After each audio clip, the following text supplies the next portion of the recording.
Hi, everybody. Looks like we're live. So, we're going to do some fudge today. We're going to turn let's see what we got going on. Happy Monday, y'all. Okay, so we're making fudge. And it's pretty quick. And you want your wooden spoon. And you want to butter your heavy duty saucepan. Heavy duty, bigger than what you think you're going to need. This gets hot, hot, hot. Medium high heat. All that's on the pan is butter. Wooden spoon ready to go.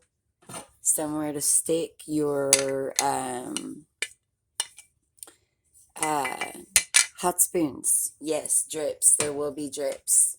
You've got your baking cocoa. It's powder. You've got your evaporated milk, right? You've got your sugar. You've got your half a stick, which is a quarter cup of cold butter. And you need to keep it in the refrigerator. Chop it up like this and keep it in the refrigerator. You want to get you a little bowl of some cold water. Nothing big, nothing crazy. Throw some cold water in there, set it to the side. Cold water, salt, vanilla, pure vanilla is important. And then I've got some special vanilla up here. Yes, this one.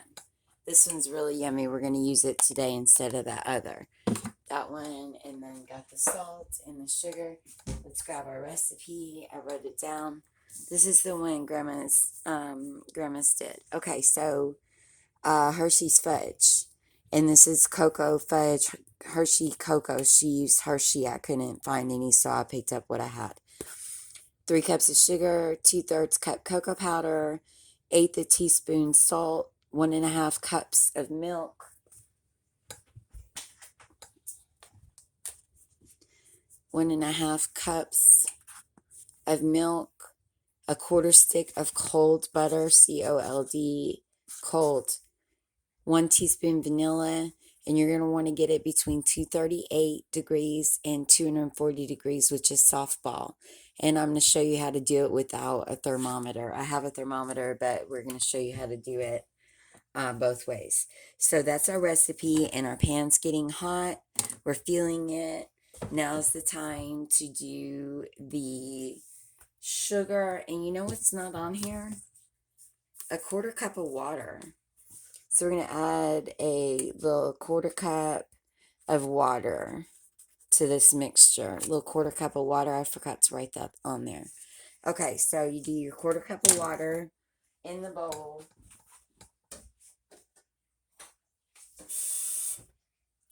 And this helps you dissolve your sugar. We're already too hot. So we're going to get the sugar. And we need the 3 cups of this bad boy. So we're going to do 1, 2. That's 1 cup. 2 cups.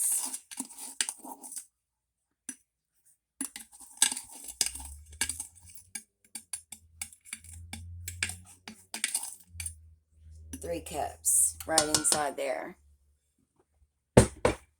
And then we're going to let that chill out for a second. That's too hot. We're going to go down on a 6, like medium high. Then we need 2/3 cup cocoa powder. And what cocoa powder 2/3 cup looks like is about 4 giant tablespoons.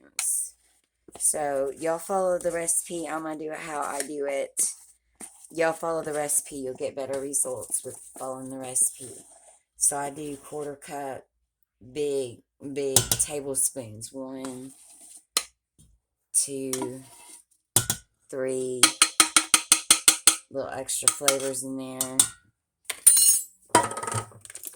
Open this new bad boy. Yum, the house smells good already. Okay, this one's open. And then we've got big giant number 4. It's probably double what the recipe calls for. I like it.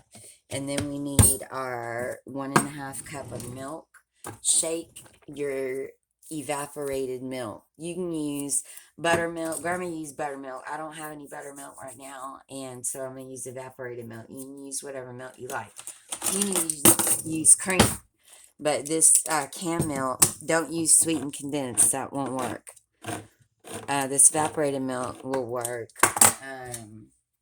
Buttermilk, acidophilus will not work. I've tried that. So there's a 1/2 cup. And we're going to do half of this again, and that is 3/4 cup liquid milk. And I need 1.5. So we're going to do that again. There's the 1/2, and then again the whole. And you know what? There's about maybe a teaspoon left in that can. And that is a 12-ounce can. Now we need to get this stirring. Let me put this in the sink. Get down.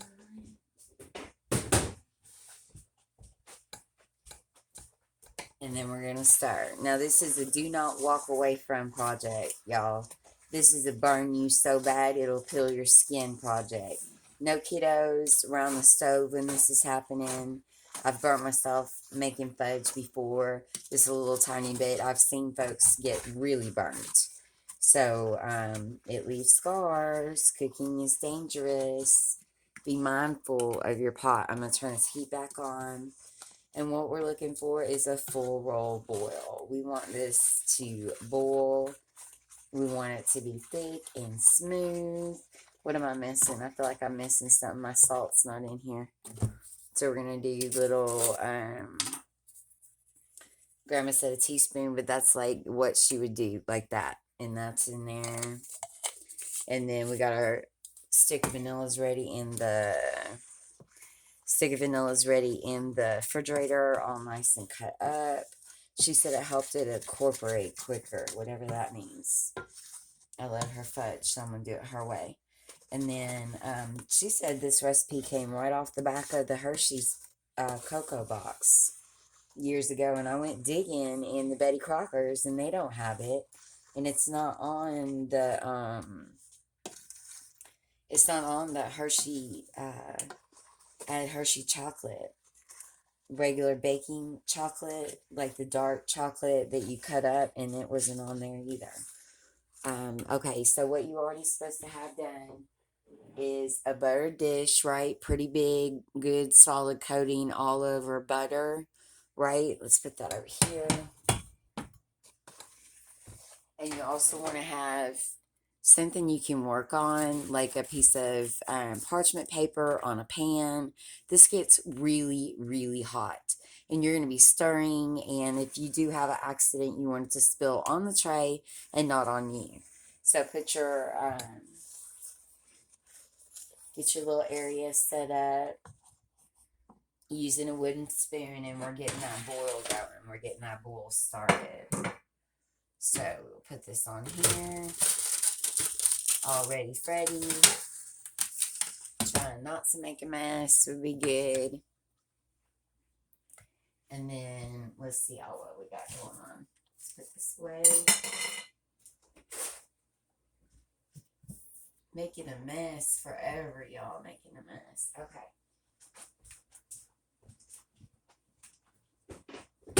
You don't want to leave the kitchen while this is happening. You want to hang out right here and just stir your pot and be mindful of all the stuff around the edges. You want to get it all incorporated. All the stuff's going to be gone off the sides and melted down, and it won't feel grainy anymore. And just keep moving it off the bottom, because that's where you're going to get your scorch from, is the bottom. And you're just working those edges.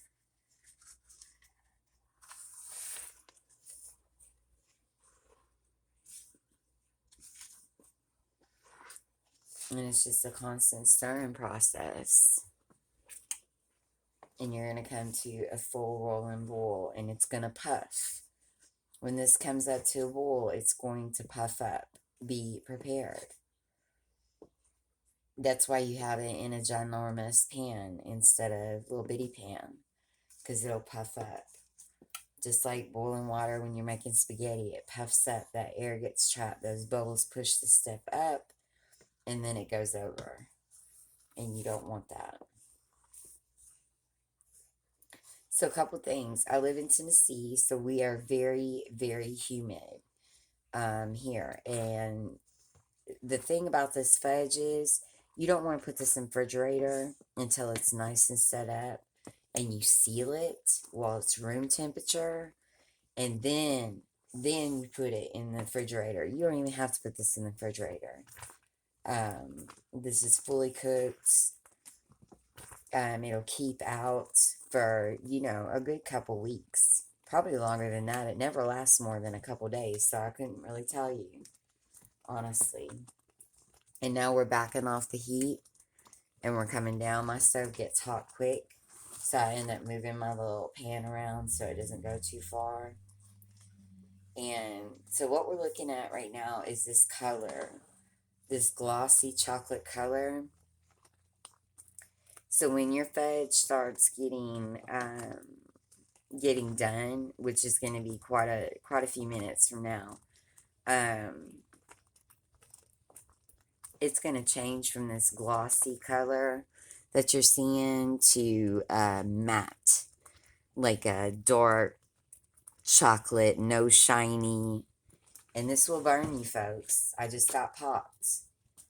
It will pop, it will burn. So you want to turn that heat down. You don't want stuff flying all over your kitchen. You just want it to stay nice, roll, and boil. And just keep moving that mixture. And if it's too hot, move it. Move it off your heat. Go nice and slow. We're looking for temperature, not speed. You have different recipes for different things. If you only have 5 minutes, make a different recipe. This one takes some time, but it's worth every ounce of effort. Everybody who tries it loves it. Anybody who loves chocolate loves it. They rave about it. They ask about it. Mama, would you please make some fudge this year? So we're doing chocolate right now, and then we're going to do the peanut butter next. Yeah, and it looks like we're still recording. That's amazing. I love it. Okay, and then you're just stirring. You're making sure those sides are stirred, all your little crevices.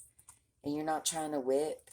You're just moving the syrup around the bottom of that heat and allowing it to dissolve those sugar crystals and allowing that candy to start, forming strands.